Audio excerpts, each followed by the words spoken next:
chronic pain, chronic illness. Woo! Hello and welcome to the Mighty's Facebook Live pages. We have got pages today, including chronic pain, chronic illness, chronic warrior, cancer, and their flagship page, the Mighty site.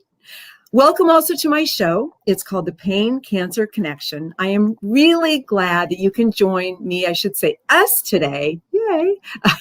And rather than coming to you live from the Mighty headquarters, I'm coming to you live. I'm being very, very safe and coming to you live from my home headquarters. And I hope that wherever you are on this beautiful planet, you are doing the same.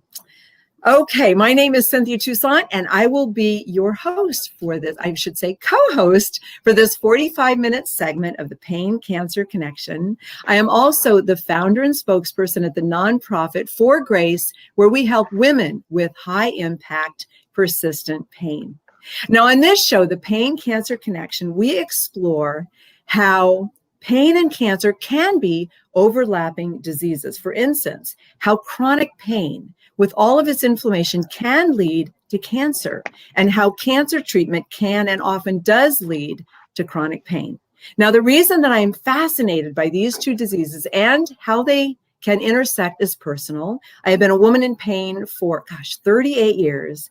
And this triumphant year, 2020, I became a survivor of triple-negative breast cancer. Now, I've been teasing you about a co-host. And before I introduce him, I just want to do a shout out to everybody watching. You, the audience here, you are the main reason that I love the Mighty. And I like this to be an interactive show. I love learning from each other. So please don't be shy. And when you are bold and send in your great comments and questions, we look forward to taking them throughout the show. Okay. I'm still laughing because of the goof at the beginning. Okay, but it's fun. This is live, and that's why it's so fun. And another reason it's fun is my wonderful surprise co-host today. His name is John Garrett, and hopefully he's going to join me really soon. Hopefully we can technically figure this out, even though I'm technically challenged. I'm in. Hey, you! I'm jumping in here. Good to see you. I blew it at the beginning. No, we don't. We learn from our mistakes. There we go. There we go. And it looks like we got prepared with Christmas colors, but we didn't even check. It is the season. It's the season to be jolly and bright. There you go. Here we are. And thank you for being my co-host today. Yeah. It's the first time we've done this. This is great. Yay. I feel this is a love fest, and this is going to be a good thing. I feel really great about it. Yeah. And you, by the way, you are John Garrett. I am John Garrett. And you have been my partner. I've been your partner for 40 years. 40 years. We hit the big 4-0. I got a ring, ladies. Definitely asked. Big 4-0. 4-0. Yeah. And you have been my caregiver for 38 of those years. 38 of those Pretty years. amazing. Right. And what else have we done? I think we started this thing called For Grace. We've done that together for almost 20 years now. Right. Executive director right here. Women with chronic pain. Yeah. So those are big numbers. Wait, so we got a 40, we got a 38, and we got a 20. Those are big numbers. Those are big numbers. Wow. Big, wonderful numbers. Apparently we've been around. That's why I've got this gray silver here. Mine turned gray too. Mm-hmm. I've gone short due to chemo, and you've gone long due to COVID. So it all works out. It all works out. And we were talking about big and wonderful. We have a wonderful guest who's doing really big things. And I would like you to introduce lovely Celine Tien. It would be a great honor to introduce Celine, and she's a fantastic guest, and I can't wait to get on with the show. So here she is. Celine Tien is a storyteller from Yale and DreamWorks, developing traditional and interactive content. But growing up around pancreatic cancer patients, the majority of whom were in incredible pain, Celine felt strongly about developing a tool for people who suffer from pain. There needed to be a platform that addressed physical pain, but also the anxiety, depression, and social isolation that accompanies it. Boy, oh boy, yeah. Yeah, indeed. To that end, she and 2 other colleagues spent hundreds of hours working one-on-one with chronic pain patients and listening to their stories. They eventually engineered Flowly. That's Flowly. That's Flowly, a virtual reality platform to integrate community therapy and healing. So without further ado, welcome Tien. Celine Tien to the Pain Cancer Connection. Look at you. Good to see you. Thank you for being our guest. Having me. Yeah, thanks for having me. You guys know how much I love you guys. And and we love you right back. It's, like I said, it's a love fest today. This is great. Joining us. Hello, everybody joining us from all over. I'm so happy to see people here. Woo! Okay, so we're saying hello and hi. Okay, so I just want to mention that we got to meet you earlier this year when you reached out for Grace. We're so happy that you did. And then we have been really interested in virtual reality for a number of years. I think even maybe a decade. Oh, yeah, I'd say, upwards to a decade. It's, I just remember hearing bits and pieces about decades, but the last 5 years or so, it's definitely picking up steam in terms of a therapy for... Virtual reality have become, buzzwords in the pain world. And so we were really interested in trying it. And so then you were doing it and kind of the rest is history. So here we are. And I want to let's just jump right into your story. You get to ask the first question. Great. I'm co-hosting. I can ask a question. So Celine, tell us a little bit about your background and what was the impetus for wanting to help folks with pain and anxiety and the fallout and these other associated problems. Yeah, no, for sure. You guys touched a little bit on it, but essentially we started Flowly to help address all sides of pain, right? So there's the physical, the psychological, and even social parts of pain. And essentially, I grew up around pancreatic cancer patients. My father was the head of neuroradiology at Duke, and my parents were running clinical trials for terminal stage pancreatic cancer, which is extremely painful, especially in its terminal stages. And pain management is something my parents had actually worked on, and something that we were very cognizant of growing up and seeing not only how impacted the patient, but even the caretakers and the family around them. It was really, really impactful for us. And so later on, I was actually working in entertainment. I actually started off in a really windy road as an actor in film and television. And then I moved into behind the scenes doing content development at DreamWorks. And it was there that I got really involved with cool new technology stuff like virtual reality, like biofeedback, AR, augmented reality. And I thought it was all really cool. But then I was thinking, what is the greater impact of technology like this? And working with my two amazing co-founders, Julian Soros and Nure Kim, we realized that there have been decades of research using this technology for therapy. And actually, specifically for pain management and anxiety management. It's been around since the 80s. So that was really, really incredible to learn about. And we basically felt so compelled. We jumped in right away. We worked with the chair of anesthesiology at UCLA to build a prototype. We put it through case study trials where we were able to see with this new device we have built and VR experience, we were able to reduce on average pain by 46%. And even reduce opioid usage, voluntary tapering for a lot of our patients that were willing to do so. And so it was really an amazing journey. And now we actually were awarded a grant from the National Institutes of Health and National Institute of Drug Abuse to study this as a pain management device. And right now we're in phase 1 of clinical trials. And we also just released the app to the Apple App Store just a few months ago. Wow, that is so exciting. That's so cool, especially the fact that people with pain are tapering off of opioids. That's really exciting.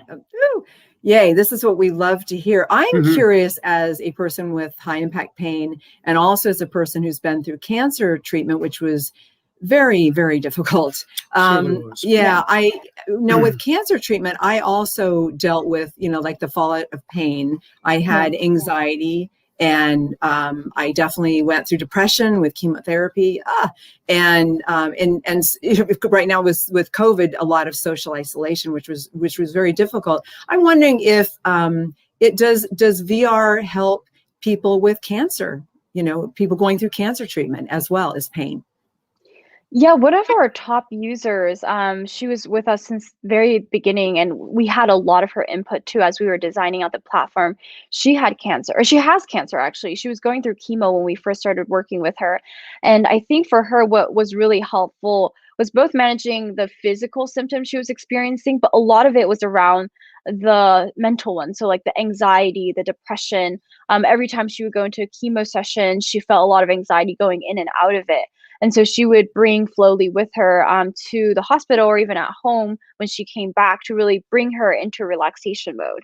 Because essentially, even though virtual reality is the beautiful and fun part of Flowly, what we're teaching you is biofeedback.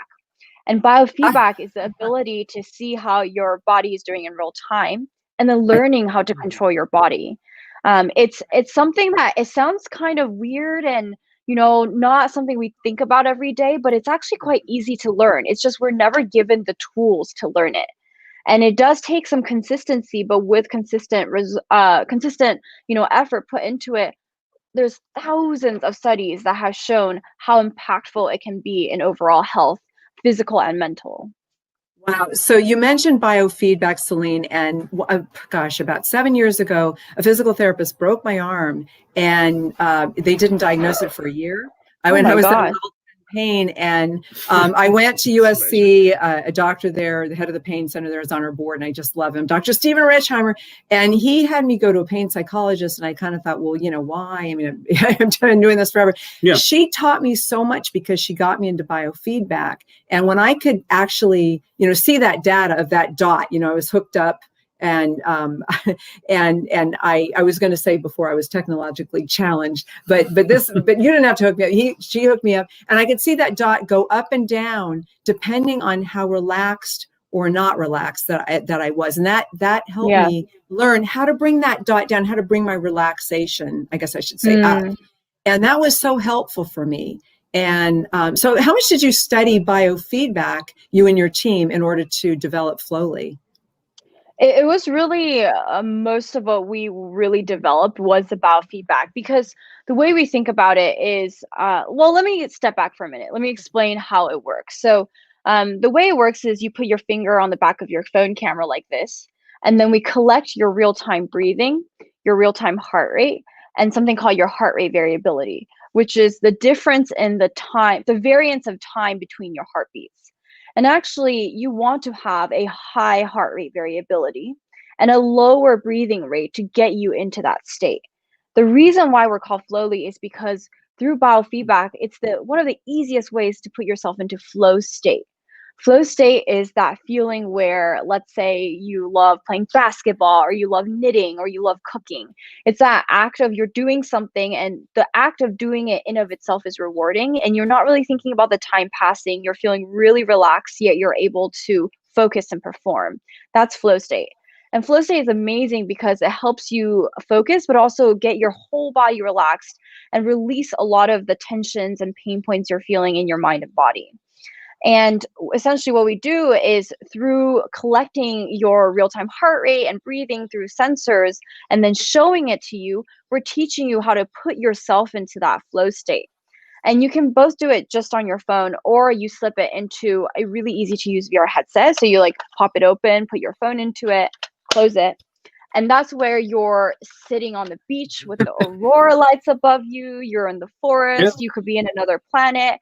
And as you're in these other worlds in virtual reality, you're seeing your real-time breathing graph, your real-time heart rate graph, and we're teaching you to control. And as you're doing better and better, and as you move into flow state, your environment changes around you. So the constellations start to form in the sky, more flowers start to grow. And so you'll see all these beautiful, but really effective ways of measuring how you're doing and how you're progressing. And in virtual reality, basically what it does is enhance the efficacy of the biofeedback, because it's such a high stimulus environment and you're seeing it in such real time. And so viscerally, you create new neural pathways, and you're learning, okay, when I start to breathe like this, or when my heart rate starts to slow like this, my nervous system is relaxing. I'm turning off my fight or flight mode, and I'm turning on my rest and recovery mode, my parasympathetic system. There you go. Right. I love it. That's what we all need, is to be in a parasympathetic mode. Yeah, more parasympathetic, no doubt about it. Digest. Rest and relax. Yeah, especially in this day and age. Celine, we've been here at For Grace, we've been pushing what we call integrative care for many years now, because we see that as the answer into many of the ills that come with women with chronic pain. And of course, that's traditional medicine, but that's also involves alternative methods and self-care, right? Yeah. So, and that's diet, exercise, and all that, meditation. Yeah. I'm curious, is VR alternative or do you consider it self-care? That's interesting. There you go. I got a stumper. I honestly think that it's both. And the reason why I say this is we, as a team, and when we're developing it, we think, okay, it's alternative to medication, right? Yes. But then when it's in actual use, which is, I think, what's actually important, the day-to-day use of something like this is it becomes part of somebody's self-care routine. And so we see that across most of our users who are generally people that, they find 10 minutes of their day where they dedicate to this and they tell us, okay, this is part of my daily ritual. So it's a moment for them where they feel really comforted, where they feel relaxed, and they come back to it constantly. Yes. So I think cool. Really it's both. Okay, that's a good answer. And it's a practice. I know I've mentioned to you that I am a mindfulness meditation devotee. Yeah. I've been doing mindfulness pretty much every day for at least a decade, and it just brings me, my mind and my body, so much wellness. And I know you're not a mindfulness person, but I absolutely love it.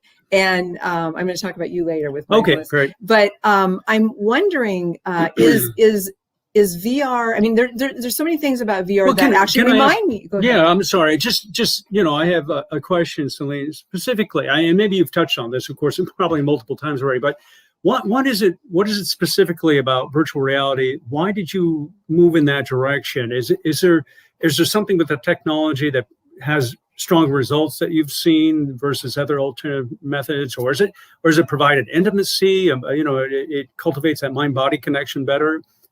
Any insight to that? Yeah. So one of the earliest findings, VR was studied for pain management since the 80s. And one of the earliest findings was that it really took control of something called the gate control theory. The gate control theory is that when you have pain, it's kind of like there's different gates in your body, and then you can start to focus on different things. A lot of times when you experience chronic pain, especially when it's nervous system based, you're just kind of constantly focused on that, which is why your fight or flight mode is also constantly on. What virtual reality does is when I put you into a different environment, when I'm putting you like on a different planet and you're seeing these galactic plants grow around you and all these really fun, beautiful things, your focus starts to shift. So then you're no longer focusing on that physical or psychological pain point. You're moving into something external outside of your body, which is why I think VR is so powerful in that, Cynthia, you're saying you're a huge mind-body practitioner and you practice it, daily. That's amazing. And I think even for me, when I was first learning about this and getting into it, it's hard to meditate. It's hard to start to do breath work. You want to focus in on yourself. A lot of times that's where your anxiety is. That's where your pain is. It gets confusing and, it just spirals. And so biofeedback and VR combined, it does this thing where you're able to learn to control what you feel inside by focusing on something outside of your body. And I think that's really the key.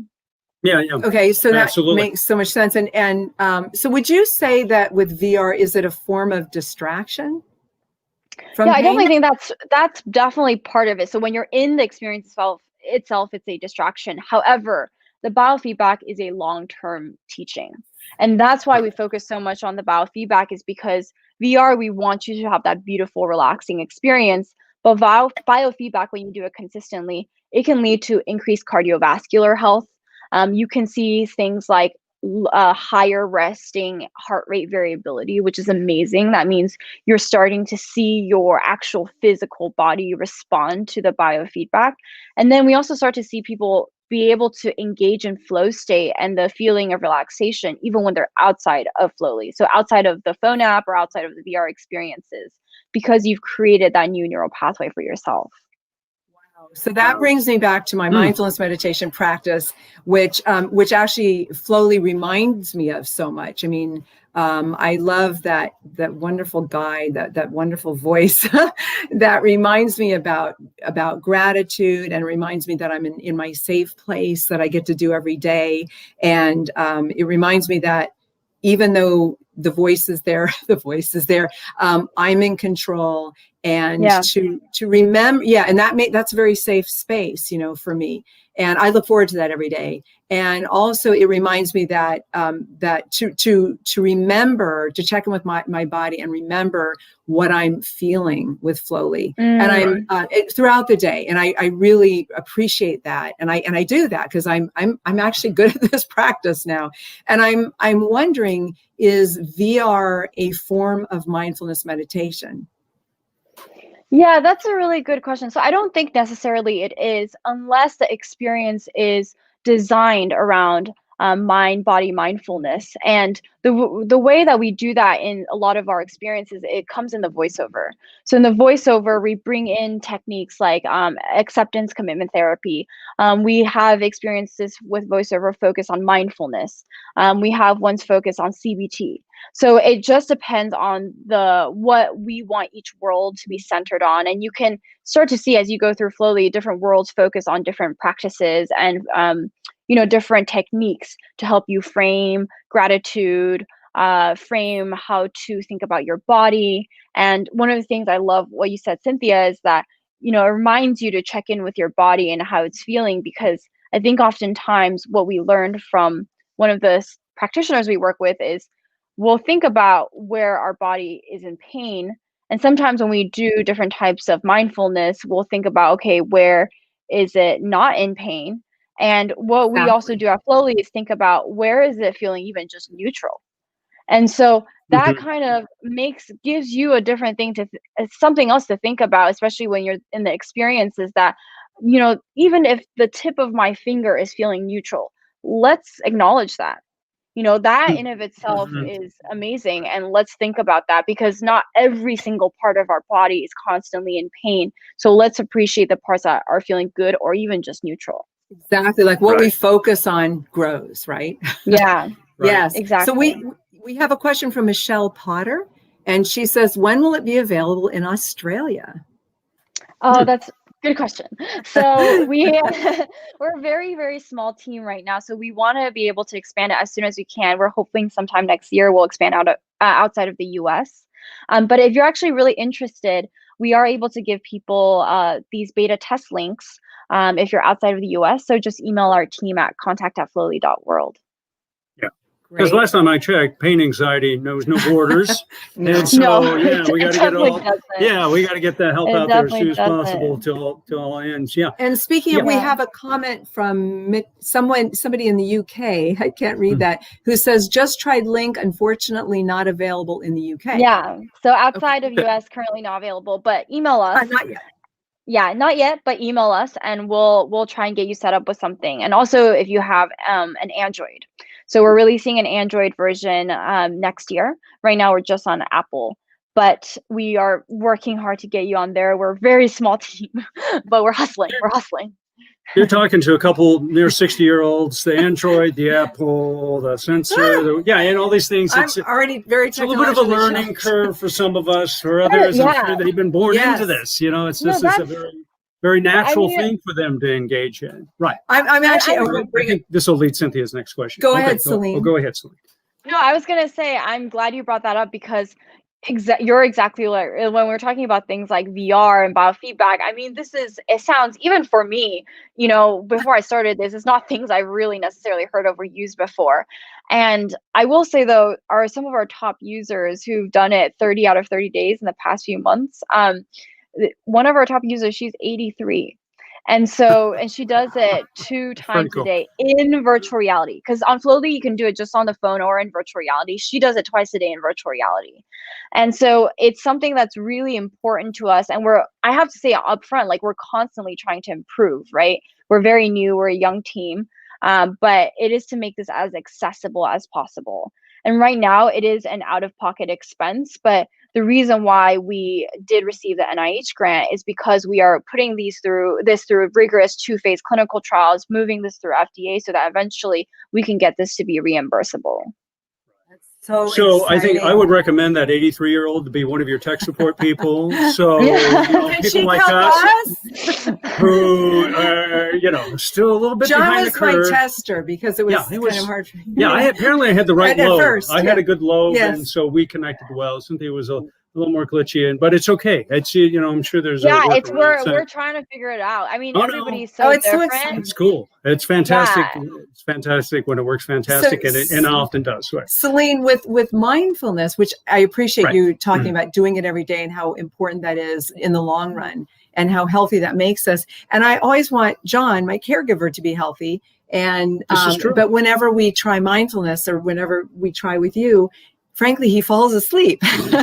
and he doesn't fall asleep when he was my tester for Flowly. And so can you just describe the experience a little bit? When I fall asleep? No. I usually just nod off like this. No, I just usually in a conventional meditation, I mean, they're asking you to go look within, use your own mental imagery, and I have something up there. I know that. So I mean, I do that, but obviously it doesn't provide enough stimulus, so whatever or focus for me to hang in there with it.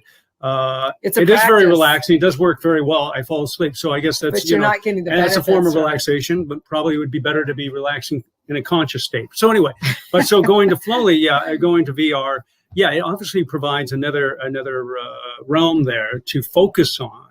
And it's not so much with me. I don't have pain, so I don't need to distract per se. But you're a caregiver. But I need to stay engaged. Very stressful life. Right. That's very true. This is very true. Right. So it sure does manage my stress. But it certainly helps to have something to see and to be engaged in while, in a mentally, in a mental state. Actively to stay engaged. And so what? They're nice. The sessions are 10 minutes roughly, and they keep me awake. Yeah, so that's good. When I go to Flowly, I mean, I find it amazing that I can choose a world where I can be in the midst of cherry blossoms or in a winter wonderland with snow or looking at the planets or a river. And no matter where I look, there's always something more to see. And it's very magical to me, and that is relaxing in and of itself. Oh yeah, Especially during COVID when we can't travel. That's a good point. We can go to different worlds. Great point. We can travel outside of and I also want to just say that John, I'm really appreciative that you're on this show, with us today, because the concept, and I've been really thinking about caretakers and caregivers the past few weeks. And because I've been, I think me and my family, we are caregivers and caretakers for a lot of people around us. And it's really hard. And I will say some of our top members in our community, they are actually psychotherapists themselves. They're trauma specialists themselves. And they put, oh my gosh, I can't even tell you how many of them are therapists and psychologists themselves that use the app.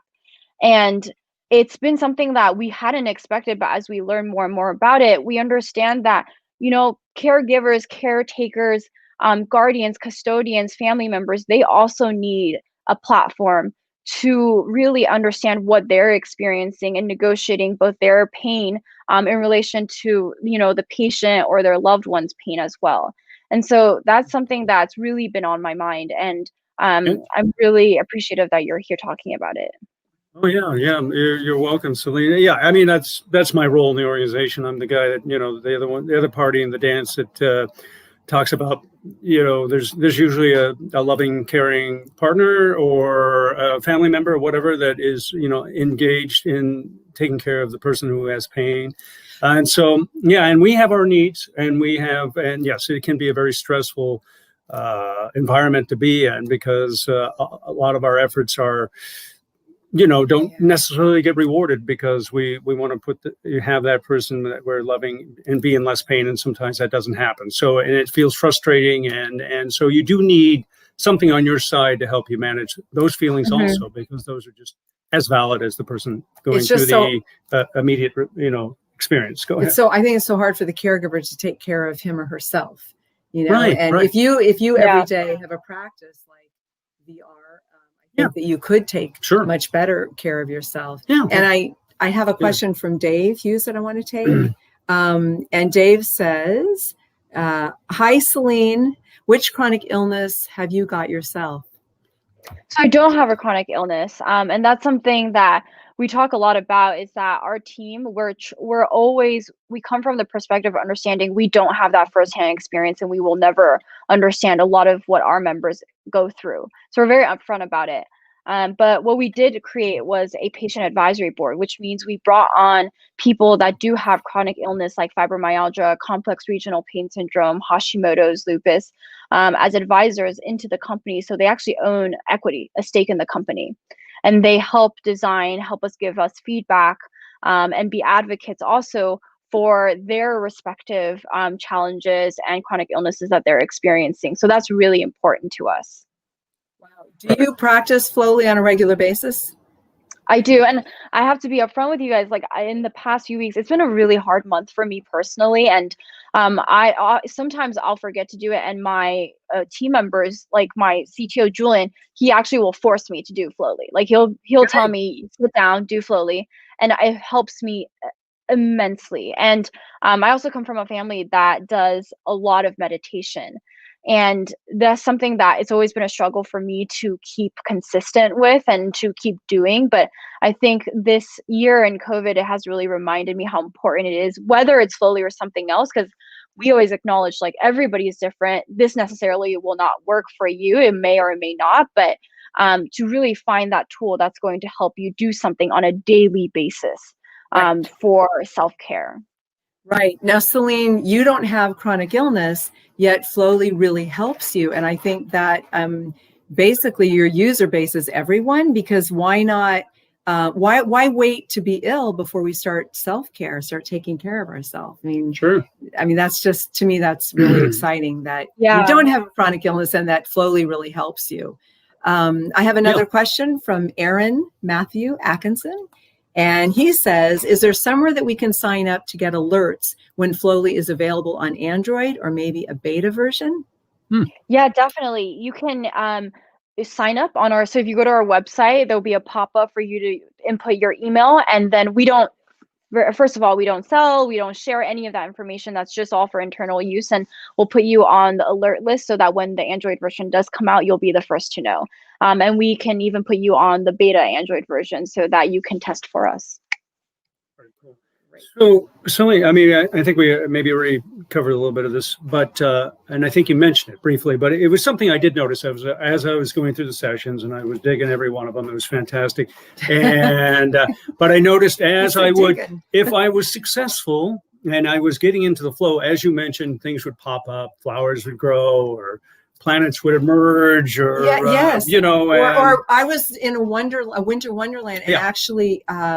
It was cold, and it looked cold to me. And then as I relaxed, I felt like as I relaxed, candles would appear on the trees. Right. Yeah. And then the more relaxed I got, the fire got bigger and that was just such an amazing experience. Yeah. And very relaxed. And when I remember the Crystal Cave, where I would, once I got synced up and was in the flow, then I would be, animals would appear one at a time. Wow. And then you could put the little dot of the animal, and it would give what was programmed a very soothing, loving sound. And one of them was a cat, and there was a purring. And believe me, I love cats and I love purring. So believe me. So I guess my point in a roundabout way, what I'm trying to get to is that apparently baked into the app and into the system is a reward system. Now, is that true? A, and B, what's the benefit of having a reward system for this,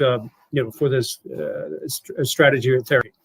Yeah, the reward system is totally baked into the experience, and it's to help you measure and track, how you're feeling. So it can serve as both things. Like one, it can be a baseline, so on a day-to-day basis. For example, if you do the same world a few days, you can see, today, 4 candles popped up for me, but yesterday only 3 did. So maybe I'm improving, or maybe it's just that my body is in a different place.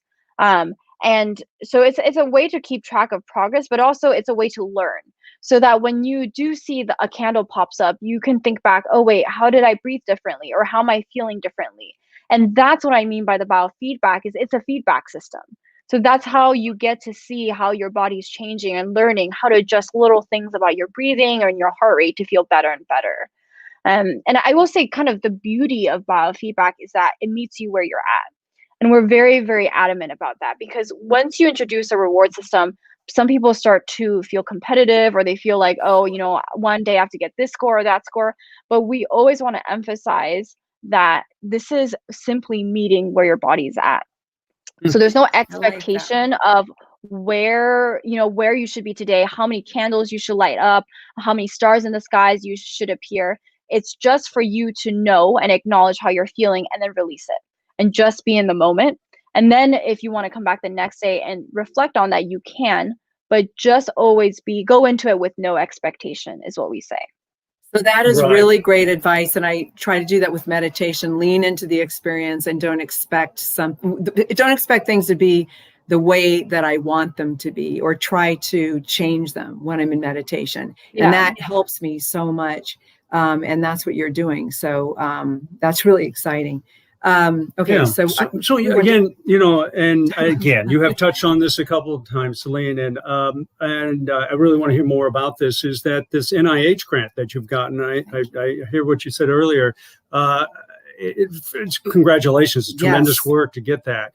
And I know the government, I know within NIH, they're working hard to obviously cultivate better, more therapies, pain management therapies to mitigate opioid use, drug use, procedure use, because these are things that have, yes, traditionally been effective, but we have run afoul with some of these things over the years. So, so again, with the NIH grant, and I believe you're in partnership with USC and a university out of Pittsburgh. Again, if you could go over exactly how's that going, and again, what is the ultimate goal? Because I know, having dealt us in the healthcare field for about 20 years, it's like moving an oil tanker in the middle of the ocean and turning it around, right? I mean, and getting people into a more holistic mind-body pursuit, because we are utterly convinced that's the way it goes. So, and we're working with Susan Samueli out of UC Irvine, who's again, that's again, big push of hers down there. Integrative care. So we are getting more and more of this. So again, how's it going with the NIH grant, and what do you feel is the future with that? Yeah, well, we're really grateful that we did get this grant, and that we're going through clinical trials and being very rigorous on the scientific side, because I think that's incredibly important for us. This is not just like a general wellness app. This is something that we want to become a medical device that can be helpful for more and more people. What I think is important to note is that when we first started Flowly, we worked with a population of patients that had arachnoiditis, which is an extremely severe form of nerve-based pain. And a lot of them depend on opioids. They depend on medication. Yes. So we would never say this is a complete substitute, a complete replacement of medication. This can be done in complement with, your current medication plan. It can be a supplement. You can try to wean off of it with it. It is completely up to you. It's voluntary. But what we did see in our case studies were that people were voluntarily tapering from their opioid usage. And that was, a big revelation for us, that this could be an amazing tool for people that increasingly are getting less access to the medication that helps them with pain. And I think that's why we want to work so fast and also make sure this is as accessible as possible, because we all know about the opioid crisis, but what's the real crisis underneath it is there's a huge chronic pain crisis. There's a crisis where people don't get the medication, and then they're also not given alternatives to help manage it. And so we're hoping that we can be a tool in that journey. Not the only tool, but one of the tools in your toolbox as you're learning how to better manage how you feel on a daily basis. And that's really what our clinical trials are about. We're looking at the reduction of pain. We're looking at the reduction of anxiety, various psychological measures, and of course, the reduction of medication use. Yeah. That is so exciting about reduction of medication use, but we have to be fair to people suffering pain. And you are being fair, Celine. I mean, we have to have alternative, effective, treatments, and meditation and VR are two of them. Also, I mean, all these healthy lifestyles. I mean, I just think that we all have to know to eat a healthy diet. I mean, to exercise, we have to move our bodies. We need to good sleep hygiene. We need to be hydrating ourselves. There's just so many ways that we can take care of ourselves, and no matter what diseases we have. And I'm interested, Celine, you brought up the word trauma, and that's something we're really getting into. We're talking a lot about ACEs or ACEs, adverse childhood experiences. And I'm like on the ACE test, I'm an 8 out of 10, which is like through the roof. And so many, and John has 4, and people with chronic pain and a lot of illness, cancer and a lot of illness, we have a lot of ACEs. And I'm wondering if you're studying that at all, because that's what we're really getting into. And meditation is right up there. And I know VR, well, I'll ask you, is VR effective for people with a lot of generational trauma that led to disease? Yeah, I would say that the early research of VR for therapy, one of the first applications was for PTSD. So trauma was a big part of the research for virtual reality and therapy, and even biofeedback too. I would never say I'm an expert in trauma, but I will say one of the first practitioners and specialists we brought on board to help design Flowly is a trauma specialist. And a lot of it was because we realized that most of the members and patients we worked with had some type of trauma. And this is a really challenging area, a really hard topic also to tackle, because one of the things we are very cognizant of, even in our intro session, so when you first get on the app, you get to try 7 sessions, is how do we introduce these concepts of biofeedback, controlling your nervous system, etc., in a way that's gentle, in a way that is recognizing that maybe not everybody is in the place to immediately look inwards. Because we're all not coming into this experience in the same mental and physical state. And so we have been really cognizant of designing the voiceover, even the graphics, to be very aware of that process and gentle. And also, I think as our team, we're always acknowledging that if you ever feel like this is not the time for you to be doing Flowly, we'll take a step back. This is your journey, and this is your journey to control. Right. And I think that's so critical to give the user that kind of control, because, again, whether it be chronic pain or early childhood trauma or PTSD, some of these events have been going on for many, many years. Yeah. And it's hard to kind of reorientate that type of experience, and that's why I appreciate so much you're saying you have to take a gentle, a consistently practicing approach, but a gentle approach, because if you use the 2x4, the sledgehammer, I just don't think that it's going to work with these type of experiences going. The safe experience, it's so important to be safe. I'm doing EMDR right now, eye movement. What is it? Eye movement, desensitization and reprocessing. There you go. And you have to go gentle. I mean, and releasing the trauma is just as painful as when you take it in. And I mean, I come from actually trauma in the womb. I mean, there was much domestic violence going on. My mother was being beaten when I was in her womb, and I mean, this goes way back for us. And so I really like too, and really appreciate that you're talking about being gentle. And I want to go back a little bit when you were talking about competing, sort of the biofeedback part of VR, Flowly, if I'm saying that correctly. Forgive me if I'm not. I tend to compete with myself. It's like, and I'm just wondering, like, if you have any hints as to how I cannot do that. Like when you said there, maybe you got 3 candles on the tree, today, but you got 4 yesterday. How can I not feel kind of like I failed if I get fewer candles on the tree? Can I let myself off the hook with that? Any advice about that, Celine? No, that's a really good question, because a lot of people talk to us about that, and people actually call, because we have a support line you can call, right? And they'll even ask us, what are tips? I was just talking to a member about a psychotherapist who felt that way, which is really interesting. And the way I think that it helps to frame this situation is that it is simply an indication of where you're at that day. It's not necessarily your progress. And in our pro subscription, you're able to see your data. And one of the things is you can see, session to session, how your data is doing. But, every day, your session to session, there's so much fluctuation. There's so many things that could be happening in your day. That's not really indicative of where you are on a high level.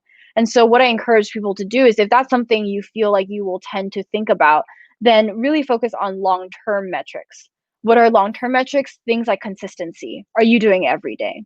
Because in biofeedback, the fact that you're able to do it every day is progress in of itself. That means you're committed to this practice. There's rituals around this practice, and that every day you're actually exercising a muscle in your body, literally, to feel better. So consistency, I think, is the metric you should measure yourself by then.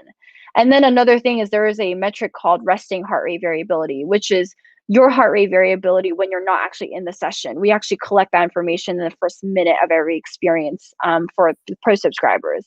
And that is a great long-term metric. So you're not going to see that number move, session to session, but you might see a move 3 weeks, 4 weeks, 2 or 3 months later. And that's a better way of, very tapering that feeling of, oh, I have to compete with myself every time I go into the app. It's more about, what am I really looking at down the road? What's my roadmap? And if I want to measure myself by something, let me measure myself by the consistency I put into this practice.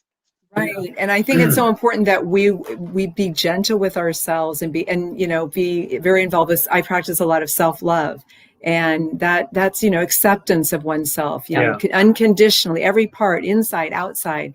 And that's what you're doing. And I love that. I know you want to say something, but we've got a couple comments here. Mm-hmm. Monique says, love this well-rounded conversation. ACEs, disease, addiction. I do too. Well, I think they're all tied together. They're all tied together. Putting the puzzle pieces together. They share a lot of the same brain pathways and response pathways. And Yasmin says, really enjoying this conversation and hearing more about Flowly. Thank you so much for streaming. Great. That's great. And I just wanted to say, one of the buzzwords we're hearing today over and over again is practice. Practice. And I think that's practice. Again, that's what I keep telling you. It's a practice, right? So that's the whole thing. I think in our culture, probably American culture more than maybe other cultures, is that again, we want that immediate relief. We want immediate gratification. Immediate gratification, and that's understandable. But we don't want to work. But sometimes relief comes, in small measures, and as it builds and snowballs, it comes in more and more measures. So again, that's. That I suppose with an application like Flowly and applications like meditation and things of this nature, that is one of the great challenges, is to keep people engaged in the program, because they will see benefit if they hang in there and continue to do it. But I think, again, they're working in that tight time frame. Like, I need to get out of this real fast. Can you keep me away from meditation at this point? No, I cannot. That is the reward. Is you feel I feel like my shoulders have gone up. And I'm so aware of how my body feels, throughout the day. It's not just when I'm meditating, it's throughout the day, always checking in and being aware of that practice. Yeah. And that's beautiful. Also, yes. And one thing that really helped me, and it was hard for me really to own this at first, was I'm responsible for my own wellness. And I remember when I was first, you told me that, and I said, sure, I didn't want to get sick. This is the last thing I wanted. So no, this is somebody, this isn't my responsibility, but it is. And we all have to take responsibility for our wellness. If we hand our power over to doctors and they eventually tell us, which they generally do, that it's all in our head or give up on us, we don't have anywhere to go. But if we rely on ourselves, we don't give up on ourselves. So that, let's empower ourselves. And this is one great way that we can do it with VR. Cool. Yes. Cool. So Celine, sure. Please go ahead. I was going to say one thing, and that's one of the reasons why that we release this public first on the App Store, is because in talking to a lot of our members, we realized that a lot of them would be gaslighted by their doctors, or they felt like they wanted to take charge in whatever situation they were in of their own health. So we wanted to literally put it into their phones, into their hands, so they felt like they had control over their wellness. And I will say, like, the habit building, the ritual building side of it, it's challenging. And even as I'm talking about it, I'm the founder of Flowly. I have to remind myself to do it, and I'm not going to pretend.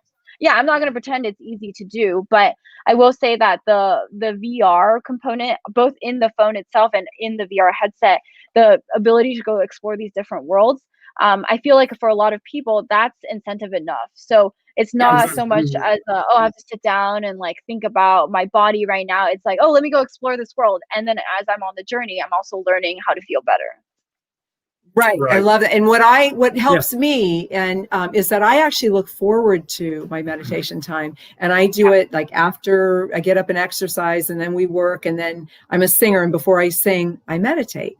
And so there's a certain time during the day, and then sometimes I meditate at night too, because I love it so much. And I feel it makes me feel so good. Yeah. And now I'm doing kind of Flowly too. And I mean, how much luckier could I be? I mean, it's incredible. I'm curious, Celine, you have no chronic illness. You're doing all this work. I mean, you went from a child actor to a storyteller with DreamWorks, and now I feel like your mission is to help people who are suffering in ways that you're not suffering. And there aren't a lot of people that I meet like you with so much heart and compassion and empathy. And I'm wondering where that comes from. Is that something that you learned? Were you born with it? Is it a fire within? This is a good question. I don't think a lot of people have asked me this. First of all, I think it starts with my parents, and the way that I like to frame it in my mind is, my Chinese name is Tianzixing, and it means happy kid. And I used to be really resentful of the meaning of that name, because my brother's name is like Pride, like something really cool, and then mine is like, oh, she's a happy kid, but I think as I've gotten older, I've actually started to appreciate the meaning of that name more, because it is hard to be happy. And it's hard. Everybody's kind of striving for that feeling of happiness, or happy in general, or even just day to day. And really, one of the things that I found both in myself and in the people around me is one of the challenges in getting to that feeling of, oh, just being a happy kid, is our day-to-day pain points. And a lot of that was physical for a lot of people they have chronic conditions. But even for me, as the founder of a startup, even when I was growing up, when I was acting, there was a lot of, moments of anxiety. There's moments of doubt. There's a lot of pressure and things that you're thinking in your head, dark thoughts, etc. And what is one way to really overcome that is to kind of create a tool that acknowledges that we're all going through these different challenges and pain points in our life, and to give you a tool to learn to manage it. And I think that overall, I learned that type of mindset and mission, that there are ways that we can manage our pain through my parents and the work they were doing. And then I interpreted it through my own bliss, which is storytelling, and through my co-founder's bliss, which is technology and art, and really combined it all into this platform. Wow. So I just have to ask, I mean, for me, I've learned that that a meaningful life is more important to me than a happy life. And I'm wondering where you are there. Yeah. Yeah. I mean, to be honest, I think for me, it might be very tied together for me. Yes. And I also think that my answer might change in different parts of my life. But right now, I derive a lot of joy and happiness from having meaningful work. And that's the state that I am in now. But I know that, that might change a few years down the line. But right now, I think that would be my answer.